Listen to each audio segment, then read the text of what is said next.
Halo petani Indonesia, Assalamualaikum warahmatullahi wabarakatuh. Bagaimana kabar Anda hari ini dan semoga Anda selalu diberikan kesehatan dan kemudahan dalam segala urusannya.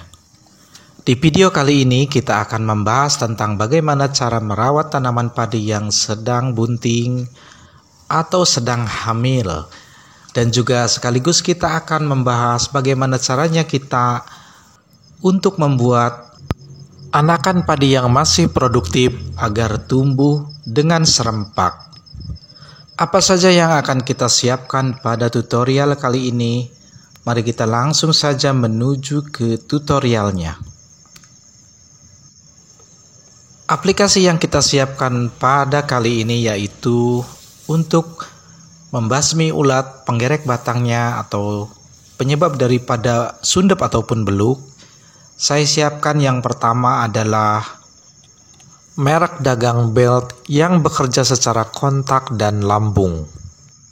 Kita tuangkan ke media sekitar 20 ml saja.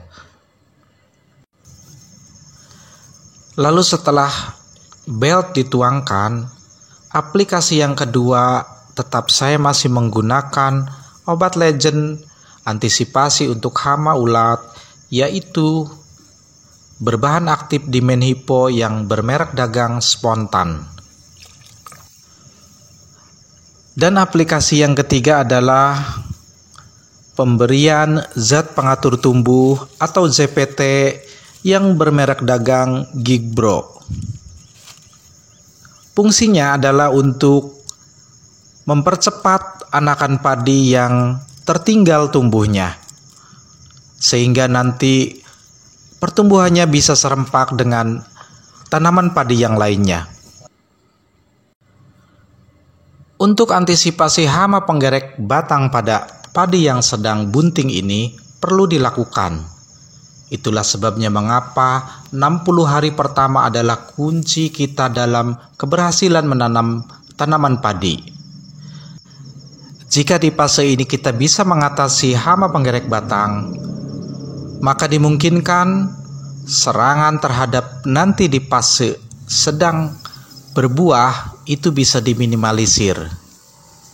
Jika di fase padi bunting ini hama bisa teratasi, maka beluk tidak akan melanda pada padi kita. Saya tetap menggunakan metode pengambilan sampel telur yang kemudian saya bawa ke rumah.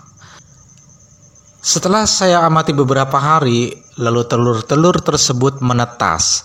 Anda bisa melihat di telapak tangan saya ini bahwa satu telur saja sangat banyak ulat-ulat penggerek batang. Ketika saya melihat bahwa telur-telur tersebut menetas, lalu tidak lama dari itu saya kemudian langsung mengantisipasi untuk penyemprotnya. Karena 2 hari pertama ulat-ulat ini tidak langsung menyerang, biasanya bergelantungan di tanaman padi kita. Saat-saat seperti itulah sebetulnya penggerek batang masih dalam keadaan lemah. Dengan demikian akan lebih efektif dan optimal dalam kita mengantisipasinya dengan insektisida. Saat terlambat mengantisipasi dalam fase ini, maka bukan tidak mungkin ketika nanti masa pembuahan atau fase generatif beluk akan melanda jika kita lengah dalam mengantisipasinya. Topik yang kedua adalah bagaimana cara kita mempercepat tumbuhnya anakan produktif yang tertinggal tumbuhnya. Ini bisa diatasi dengan memberikan ZPT yaitu zat pengatur tumbuh agar tanaman padi bisa menyusul pertumbuhannya dengan tanaman padi yang lain. Zat pengatur tumbuh mempunyai peranan penting dalam proses pertumbuhan dan perkembangan suatu tanaman.